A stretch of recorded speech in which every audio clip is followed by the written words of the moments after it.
اے سبز گنبد والے منظور دعا کرنا،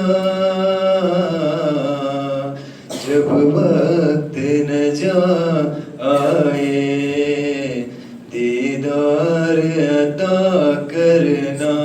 اے سبز گنبد والے منظور دعا کرنا،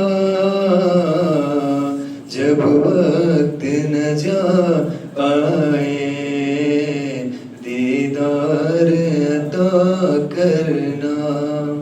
اے نور خدا آ کر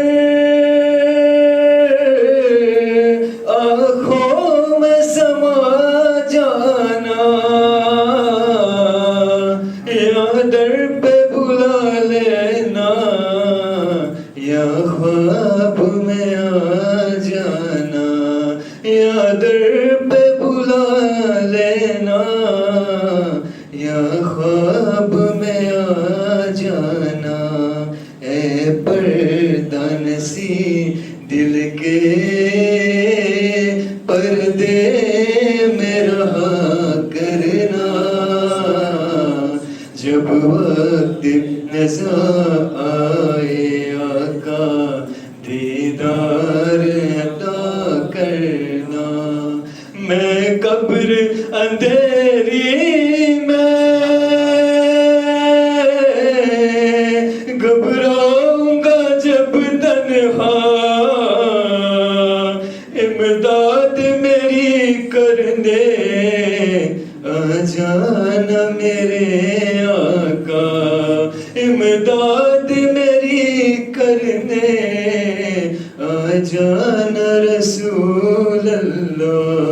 روشن میری تربت کو اے نور خدا کرنا، جب وقت نظر آئے دیدار عطا کرنا۔ مجرم ہوں جہاں بر کا محشر میں بھرم رکھنا، رسوائے زمانہ ہو دامن میں چھپا لینا، رسوائے زمانہ ہو دامن میں چھپا لینا۔ مقبول یہ عرض میری للہ ذرا کرنا، جب وقت نجا آئے دیدار عطا کرنا۔ اے سبز گنبد والے منظور دعا کرنا، جب وقت نجا آئے دیدار عطا کرنا۔ چہرے سے جیا پائی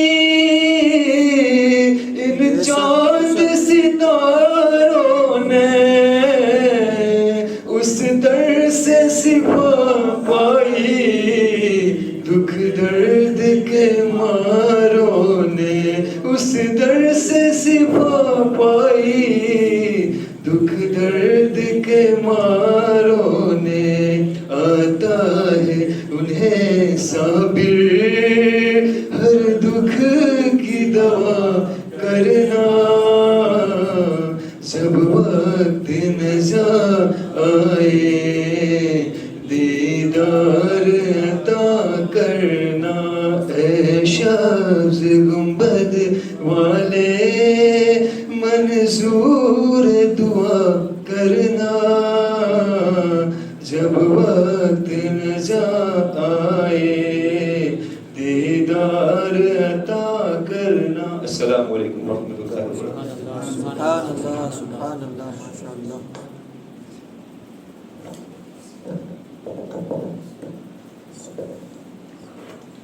السلام علیکم ورحمۃ اللہ وبرکاتہ۔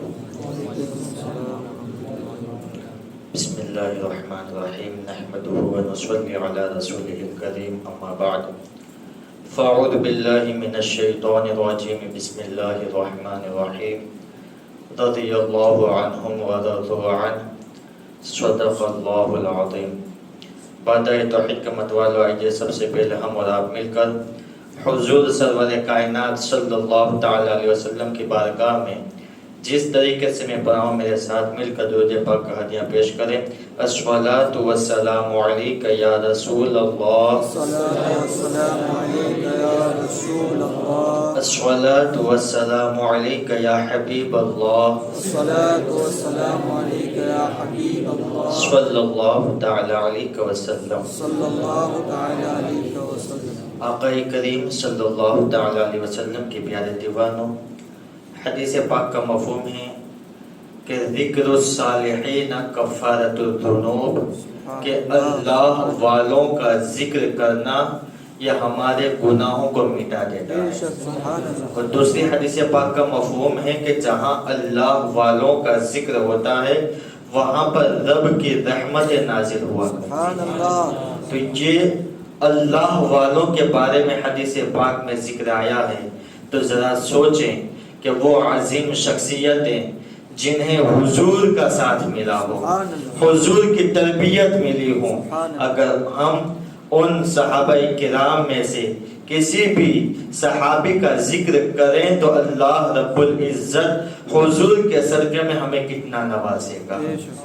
اللہ رب العزت اس عظیم جماعت کے بارے میں ارشاد فرماتا ہے رضی اللہ عنہم ورضوا عنہ، کہ اللہ ان سے راضی ہیں اور وہ اللہ سے راضی ہیں.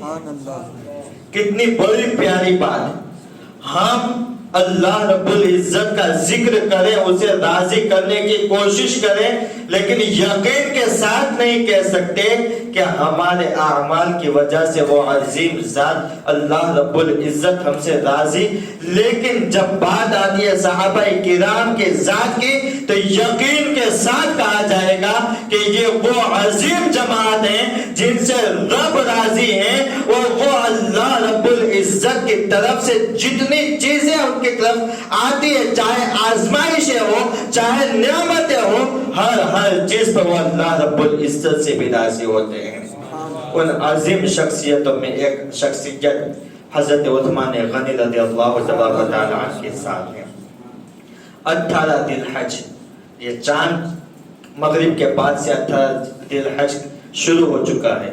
اس کے بعد آنے والے دن میں اس عظیم صحابی رسول کو مظلوم شخصیت کے ساتھ آپ کو شہید کر ڈالا گیا. یہ وہ عظیم شخصیت ہیں کہ آقا کریم صلی اللہ تعالی علیہ وسلم ارشاد فرماتے ہیں کہ اللہ کی مخلوق میں جس ذات سے فرشتے حیا کرتے ہیں وہ عثمان بن عفان کی ذات ہے، جن سے فرشتے حیا فرمائیں. ایک مرتبہ آقا علیہ الصلوۃ والتسلیم اپنے حجرہ اقدس میں بیٹھے ہوئے تھے، تھوڑی سی دیر بعد آپ کے پائے اقدس سے اٹھی ہوئی تھی. حضرت صدیق اکبر سلام پیش کیے، داخل ہو گئے. فاروق اعظم سلام پیش کیے، اجازت چاہی، داخل ہو گئے. لیکن جب حضرت عثمان غنی رضی اللہ تبارک تعالی عنہ کی باری آتی ہے، جب آپ نے اجازت طلب کی، حضور نے اجازت نہیں دی بلکہ آپ درستگی کے ساتھ بیٹھے، تہبند کو درست فرمایا، پھر فرمایا عثمان آ جاؤ. صحابہ کرام نے پوچھا کہ یا رسول اللہ صلی اللہ تعالی علیہ وسلم آخر ماجرا کیا ہے؟ صدیق و فاروق آئے، آپ اسی حالت میں بیٹھے رہے، لیکن جب عثمان غنی آئے آپ نے اپنی حالت بدل دی. تہبند جو ذرا سی پائے اقدس سے اٹھی ہوئی تھی اسے درست کر لیا.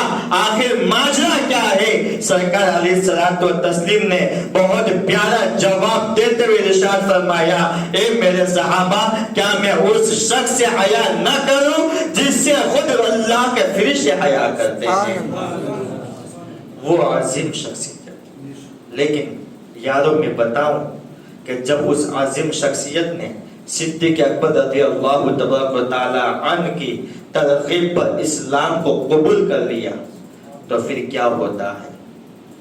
حکم بن ابی العاص جو آپ کا چچا ہے، آپ کو باندھ دیتا ہے اور باندھنے کے بعد ہر طرح کی سخت اذیتیں دیتا ہے، کہتا ہے کہ تو اپنے باپ دادا کے دل میں آ جا ورنہ تیرے ٹکڑے ٹکڑے کر ڈالوں گا۔ آپ کو تکلیف دی جاتی ہے، ہر طرح سے تکلیف اذیتیں دی جاتی ہیں، لیکن اس عظیم شہ سوار کا جواب ایک ہی ہوتا ہے کہ چچا میرے جسم کے ٹکڑے ٹکڑے ہو جائے یہ تو مجھے پسند ہے، لیکن اس دین سے بال کے برابر ہٹنا بھی مجھے پسند نہیں ہے۔ آج کے دور میں ہم اپنا جائزہ لیں، ذرا سی تکلیف آ جاتی ہے ہم اس دین میں شکایتوں کے انبار لگا دیتے ہیں، ذرا سی تکلیف آ جاتی ہے کوئی ہمیں پیسہ دکھاتا ہے عقیدہ نہیں دیکھتے، غلط عقیدے میں ہم اپنا شمار کرا دیتے ہیں۔ اور دیکھیں صحابہ کی زندگی کو، حضرت عثمان غنی کی زندگی کو ہر طرح سے تکلیف دی جاتی ہے، لیکن کہتے ہیں کہ جس غلامی میں آ چکا ہوں اب اس غلامی سے بال کے برابر بھی پیچھے نہیں ہٹوں گا۔ اس لیے یارو اس عظیم شخصیت کا درس بھی ہمیں قبول کرنا ہوگا کہ جو دین 1400 سال سے آج تک چلا رہا ہے، اس دین میں جو عقائد ہمیں سکھائے ہیں اللہ رب العزت کی ذات سے متعلق ہو، حضور کی ذات سے متعلق ہو، صحابہ اہل بیت کی ذات سے متعلق ہو، ان عقائد میں ہمیں بال کے برابر بھی منحرف نہیں ہونا ہے۔ جب بات ان عظیم بزرگوں کی آ جائے تب پھر کہنا کہ جب تک ہم اپنے عالموں سے نہ پوچھ لیں اس وقت تک تمہاری بات کو ہم قبول نہیں کریں گے۔ اس لیے یارو عقیدہ یہ اہم چیز ہے۔ پہلے بھی آپ کو کہا گیا کہ جب تک عقیدہ درست ہے اللہ رب العزت ہمیں اپنے فضل سے جنت میں داخل فرمائے گا، لیکن جب عقیدے میں خرابی آ جائے گی تو یارو جنت کا دروازہ ہمیشہ کے لیے بند ہو جائے گا۔ اس لیے عقیدے کی حفاظت ضروری ہے، کہیں ایسا نہ ہو کہ دنیا کی تکلیفیں آ جائیں اور ہم اپنے عقیدوں کو معاذ اللہ رب العالمین چھوڑتے ہوئے نظر آئیں۔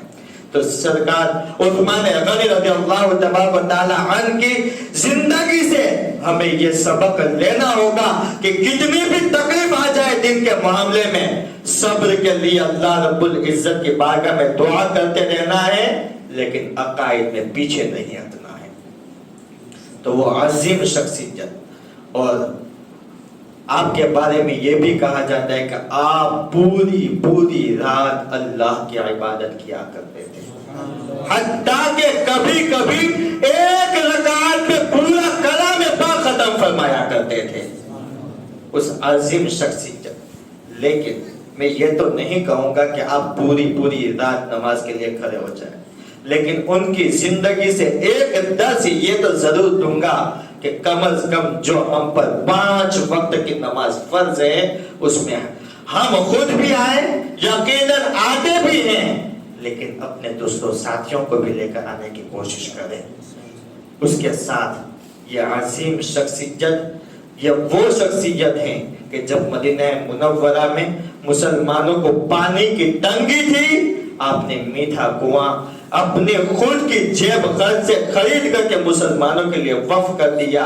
یہ وہ عظیم شخصیت ہے کہ جب مسجد نبوی کی مقدس مسجد مسلمانوں کے لیے تنگ ہو گئی، آپ نے اپنی خرچ سے مسجد کو وسیع کیا۔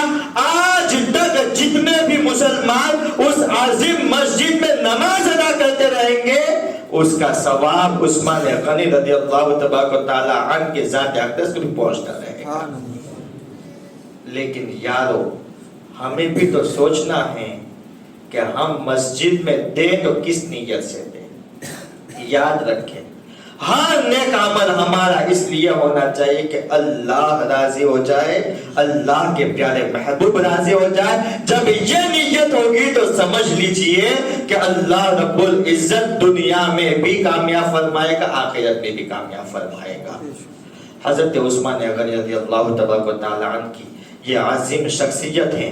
آؤ میں کچھ یہ اس بات کی طرف بھی اشارہ کر دوں، اس سے پہلے حدیث پاک سنا دو۔ آقا علیہ الصلوۃ والتسلیم جبل احد پر تشریف لے گئے۔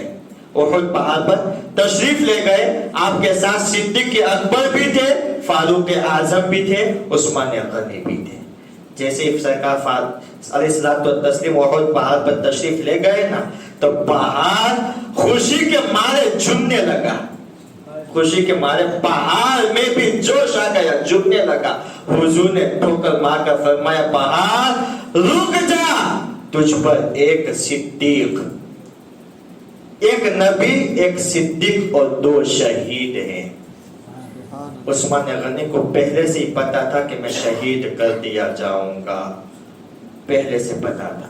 یہ کس نے بتایا تھا؟ غیب دان نبی صلی اللہ تعالی علیہ وسلم نے. اسی طریقے سے حضرت عثمان غنی رضی اللہ تبارک و تعالی عنہ کے متعلق حضرت مرہ کہتے ہیں, ایک مرتبہ آقا کریم صلی اللہ تعالی علیہ وسلم نے فتنوں کا ذکر کرتے ہوئے ارشاد, فتنوں کا ذکر فرما رہے تھے. اتنے میں ایک شخص چادر اوڑے ہوئے وہاں سے نکلے. حضور نے ارشاد فرمایا کہ فتنے کے دور میں یہ شخص حق پر ہوگا. حضرت مرہ کہتے ہیں کہ میں پیچھے پیچھے اس شخص کے پاس گیا, ان کے چہرے کو پکڑا, حضور کی طرف موڑا, کہا کہ یا رسول اللہ صلی اللہ علیہ وسلم, کیا اسی شخص کی بات کر رہے ہیں جو اختلافات فتنوں کے دور میں حق پر ہوں گے؟ حضور نے فرمایا ہاں, یعنی شخص کیا فتنوں کے وقت حق پر ہوں گے. حضرت مرہ کہتے ہیں کہ وہ کوئی اور ذات نہیں تھی, اور سرکار عثمان غنی کی ذات تھی. ایک اور حدیث پاک آقا علیہ الصلوۃ والتسلیم نے عثمان غنی سے ارشاد فرمایا کہ اے عثمان, تمہیں میری قمیص پہنائی جائے گی اور لوگ اسے زبردستی اتارنا چاہیں گے, لیکن تم اسے نہ اتارنا یہاں تک کہ رب سے جا ملو. تو حضرت عثمان غنی فرماتے ہیں کہ اس قمیص سے مراد حضور کی خلافت ہے. ان تمام احادیث سے حضرت عثمان غنی رضی اللہ تبارک و تعالی عنہ کو یہ اشارہ مل چکا تھا کہ میں شہید کر دیا جاؤں گا. لیکن کس طور پر شہید کیا گیا اس کی طرف مختصر سے اشارہ دے دو کہ 3 جگہوں سے 3 لوگ 1,000 کا لشکر لے کر آتے ہیں, کوفہ سے, یمن سے اور شام سے. 1,000 کا لشکر لے کر آتے ہیں. ان کی تمنا یہ تھی کہ جب ہم ان تمام لشکر کو الگ الگ جگہ سے لے کر کے وہاں جائیں گے, مسلمان ہم پر حملہ کریں گے. اب جس علاقے کا آدمی قتل ہوگا اس علاقے والے کو ہم جوش دیں گے, وہ پورا علاقہ, پورا ملک مسلمانوں کے خلاف ہو جائے گا. اس طرح اسلام دنیا سے مٹ جائے گا. تو اس غلط ارادے سے 3 شخص الگ الگ جگہوں سے 1,000 کا لشکر لے کر کے آ جاتے ہیں, اور حضرت عثمان غنی رضی اللہ تبارک و تعالی عنہ کے خلاف مسلمان اکابر صحابہ سے پوچھتے ہیں, کہتے ہیں کہ عثمان غنی پر یہ الزام ہے کہ وہ اپنوں کو ذمہ داری دیتے ہیں, دوسرے صحابہ کو نہیں دیتے. صحابہ کرام نے انکار کیا کہ ہرگز ایسا نہیں ہے, بلکہ جسے حقدار سمجھتے ہیں انہی کو ہی یہ ذمہ داری دیتے ہیں, کسی اور کو ذمہ داری نہیں دیتے. دوسرا سوال, دوسرا الزام حضرت عثمان غنی پر یہ لگاتے ہیں کہ وہ بچوں کو, یعنی کہ جن کی عمر کم ہوتی ہے, انہیں بھی عہدہ دے دیتے ہیں, کسی اور کو نہیں دیتے. تو پھر صحابہ کرام نے اس کا بھی جواب دیا کہ کیا تمہیں پتہ نہیں ہے کہ جب آقا علیہ الصلوۃ والتسلیم اس دنیا سے تشریف لے جا رہے تھے تو آپ نے عظیم لشکر کا سپہ سالار جسے بنایا تھا وہ بھی ایک بچہ کم عمر کا تھا, وہ بڑا آدمی نہیں تھا. تو جب عثمان اگر کسی ذمہ دار شخص اگرچہ عمر کم ہو اسے اگر عہدہ دے دے تب بھی ان کی ذات پر کوئی حرف نہیں آتا. جب یہ بات ان لوگوں نے سنی تو کچھ دیر کے لیے تو چلے گئے, لیکن واپس آ کر کے حضرت عثمان غنی کے گھر کو گھیر لیتے ہیں, کیونکہ ان کی نیتیں صاف نہیں تھی, ان کی نیتیں صاف نہیں تھی. حتیٰ کہ یہاں تک بیان کیا جاتا ہے کہ حضرت عبداللہ ابن عمر, حضرت طلحہ, اس طریقے سے اکابر صحابہ کرام آتے گئے اور سرکار عثمان غنی سے اجازت لیتے گئے کہ حضور اجازت دیں ان لوگوں کو مار کر یہاں سے بھگا دیں. اور حضرت عبداللہ ابن عمر نے تو اتنے سخت الفاظ کہے کہ حضور یہ وہ لوگ ہیں جو ہماری تلواروں کے سامنے ٹک نہیں سکتے، آپ اجازت دیں ہم انہیں اپنا رنگ دکھا دیں. اور اتنے سخت الفاظ میں یہ بھی جملہ ارشاد فرمایا تھا کہ یہ وہ قوم ہے کہ اگر ہم تلوار لے کر نکل جائیں تو ان کا پاخانہ ہو جائے. اتنے سخت الفاظ حضرت عبداللہ ابن عمر نے ارشاد فرمایا. حضرت عبداللہ ابن عمر کون ہیں؟ صوفی حضرات میں جن اگر لسٹ تیار کی جائے نا تو اول نمبر پر جن اکابرین صوفیاء کا تذکرہ ہوگا وہ حضرت عبداللہ ابن عمر کا ضرور ذکر ہوگا. وہ عظیم صوفی جس ذات کے لیے، جس ذات کی عزت و آبرو اور جس ذات کو بچانے کے لیے کھڑا ہو، اس کا نام حضرت عثمان بن عفان ہے. اسی طریقے سے حضرت حسن رضی اللہ تبارک و تعالی عنہ آپ بھی تشریف لے جاتے ہیں کہ حضور اجازت دیں ان لوگوں کو مار کر بھگا دیں.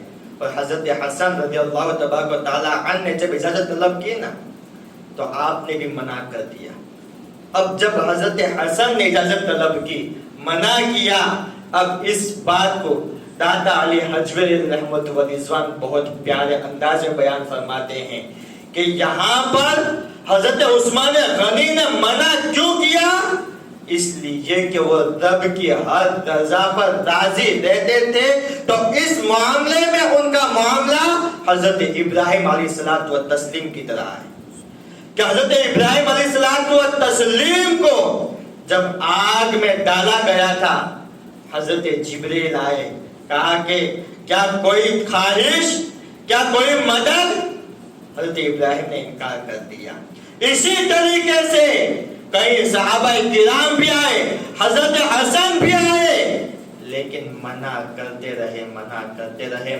حضرت حسن رضی اللہ تبارک و تعالیٰ نے ارشاد فرمایا، کچھ اور باتوں تو ارشاد فرمائے. آپ نے فرمایا کہ شہر نبی میں کسی طرح کا کوئی فتنہ میں برداشت نہیں کر سکتا، میں خود شہید ہو جاؤں گا لیکن شہر نبی کی عزت و آبرو پر ذرہ برابر بھی حرف نہیں آنے دوں گا.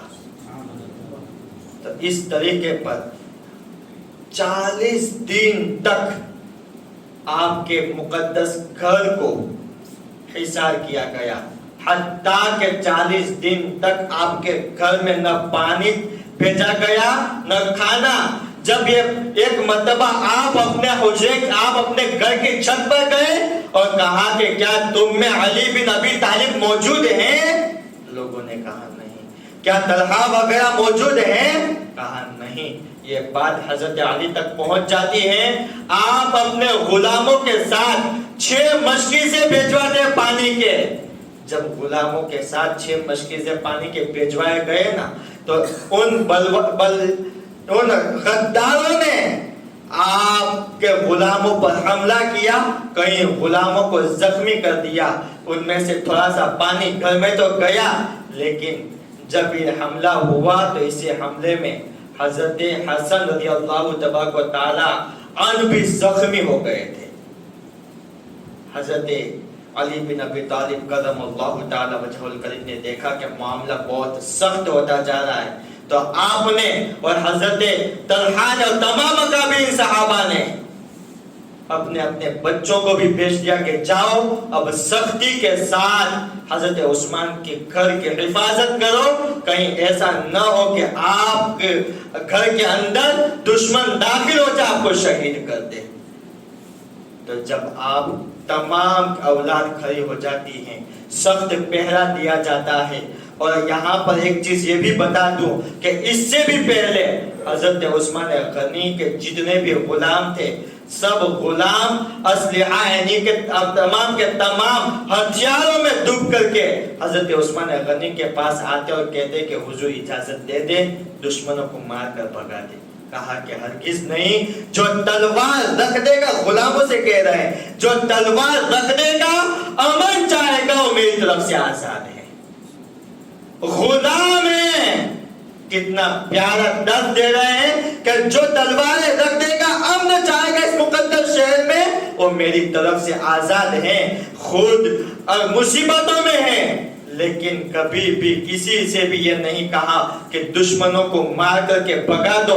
حتیٰ کہ 40 دنوں کے بعد جب دشمنوں نے دیکھا کہ صحابہ کرام کی طرف سے اب محاصرہ سخت ہوتا جا رہا ہے، کہیں ایسا نہ ہو کہ ہمیں بھگا دیا جائے، تو انہوں نے تیر برسانا شروع کر دیا۔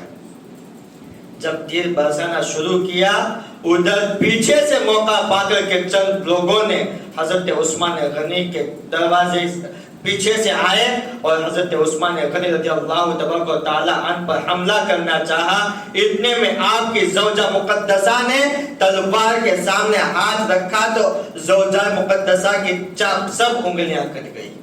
اس کے بعد دوسرا وار کیا تو حضرت عثمان غنی رضی اللہ تعالی عنہ کا دایاں ہاتھ کٹا۔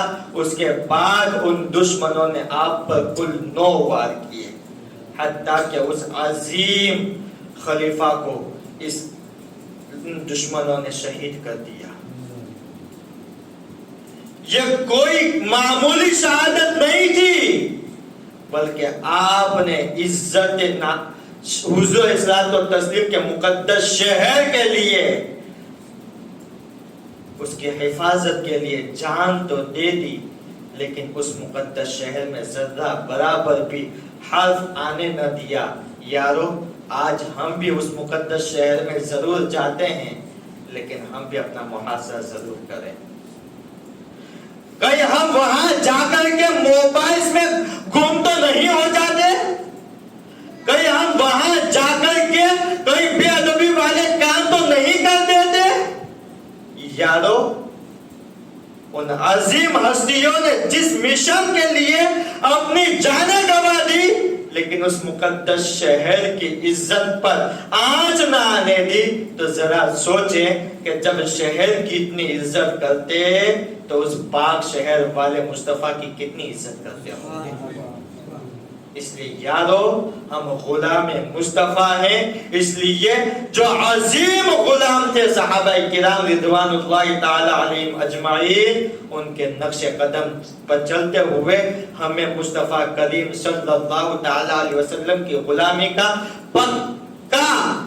پتہ اپنے گلوں میں ڈال دینا ہے کہ دنیا ادھر سے ادھر ہو جائے، لیکن حضور کے ناموس پر ذرا سے آنچ نہ آنے پائے۔ اور یارو، اسی طریقے سے آج کا فتنہ صحابہ کرام کے مخالفت میں بھی اترا ہے، یعنی کہ ہمیں معاذ اللہ رب العالمین کچھ لوگ صحابہ کرام کے دشمن بھی بنانا چاہتے ہیں، کچھ لوگ صحابہ کرام کے عام اہل بیت سے مخالفت بھی کرانا چاہتے ہیں، لیکن ہم وہ لوگ ہیں کہ ہم حضور کے صحابہ سے بھی محبت کرتے ہیں، حضور کے اہل بیت پاک سے بھی محبت کرتے ہیں۔ اسی لیے اعلیٰ حضرت فرماتے ہیں نا، اہل سنت کا ہے بیڑا پار، کیوں؟ اصحاب حضور نجم ہیں اور نام ہے عزت رسول اللہ کی۔ اس لیے یارو، آج کا سبق یہ لے کر کے جاؤ کہ حضرت عثمان غنی رضی اللہ تبارک و تعالی عنہ نے جو مشن، جس مشن کے ساتھ اپنی زندگی بسر کی، ہم اس مشن کو بھی قائم رکھیں گے، اور صحابہ کرام نے جس مشن کے ساتھ اپنی زندگی بسر کی ان پر بھی ہم قائم و دائم رہیں گے۔ اللہ رب العزت صحابہ کرام کے صدقے میں ہمارے عقائد، ہمارے ایمان کی عزت و آبرو کی حفاظت فرمائے، اور تمام مسلمان کے جان و مال کی بھی حفاظت فرمائے۔ دوران بیان جو غلطی ہو رب کریم اپنے فضل سے معاف فرمائے۔ وآخر دعوانا ان الحمدللہ رب العالمین۔ السلام علیکم ورحمۃ اللہ وبرکاتہ۔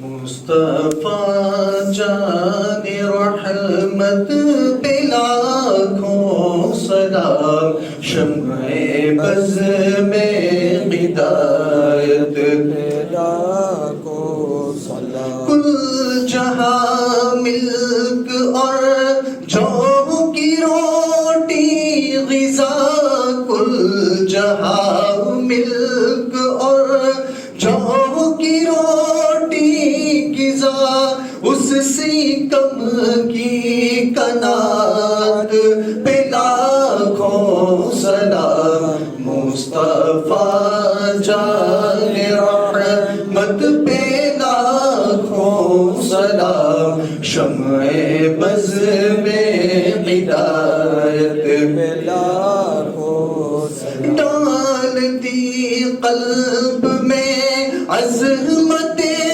مصطفیٰ ڈالتی قلب میں عظمت مصطفیٰ سیدی اعلی حضرت پہ لاکھوں سلام مصطفیٰ جان رحمت پہ لاکھوں سلام شمع بز میں ہدایت پہ لاکھوں سلام الصلاة والسلام عليك يا رسول الله وعلى آلك وأصحابك يا شفيعنا يوم الجزاء الفاتحة. الحمد لله رب العالمين والصلاة والسلام على سيد الأنبياء والمرسلين وعلى آله وصحبه أجمعين. ہماری کا قرض زمن نواز مولا ہماری حاضری کو قبول فرما، ہمارے لیے ہمارے مرحومین کے لیے ذریعہ نجات بنا. مالک و مولا ہم سب کی بے حساب مغفرت فرما. سیدنا عثمان غنی رضی اللہ تعالی عنہ کی بارگاہ میں جو خراج محبت پیش کیا گیا مالک و مولا اسے قبول فرما، اور حضرت عثمان غنی رضی اللہ تعالی عنہ کے درجات مزید سے مزید بلند و بالا فرما. ان کے صدقے ہم سب کی بے حساب مغفرت فرما، ہمارے ماں باپ کی بے حساب مغفرت فرما، ہمارے مرحومین کے درجات کو بلند و بالا فرما، ان کی قبروں کو منور فرما. اے کریم یہاں پر جتنے حاضر ہیں اس مسجد سے نکلنے سے پہلے سب کے گناہوں کو معاف فرما دے. مالک و مولا اس دور پرفتن میں ہمارے ایمان و عمل کی حفاظت فرما، ہمارا خاتمہ بالخیر فرما، خاتمہ ایمان پر فرما. ہم سب کو نمازوں کا پابند بنا، شریعت کا پابند بنا، سنتوں کا پابند بنا، بہترین سماج اسلامی سماج عطا فرما، خوشگوار موسم نصیب فرما. نبی کریم صلی اللہ تعالی علیہ وسلم کے صدقے میں مالک و مولا ہم سب کے رزق حلال میں خوب برکتیں عطا فرما. مالک و مولا ہمیں کسی کا محتاج نہ کر، ہماری نسلوں کو کسی کا محتاج نہ کر، مفلسی سے بچا، تنگ دستی سے بچا، محتاجگی سے بچا. یا اللہ جو رشتوں کی تلاش میں مولا غیب سے ان کی مدد فرما، ان کے بچے اور بچیوں کے لیے غیب سے مدد فرما اور بہترین رشتہ عطا فرما. جو بارے قرض میں دبے ہیں مولا تو انہیں بارے قرض سے سبک دوشی عطا فرما، نجات عطا فرما. ان اللہ و ملائکتہ یصلون علی النبی یا ایھا الذین آمنوا صلوا علیہ وسلموا تسلیما. اللهم صل على سيدنا مولانا محمد وعلى آله والكرم وعلى الكرام والتكريم وصحبه الرضوان وبارك وسلم صلاة وسلام عليك يا رسول الله. سبحان ربك رب العزة عما يصفون وسلام على المرسلين والحمد لله.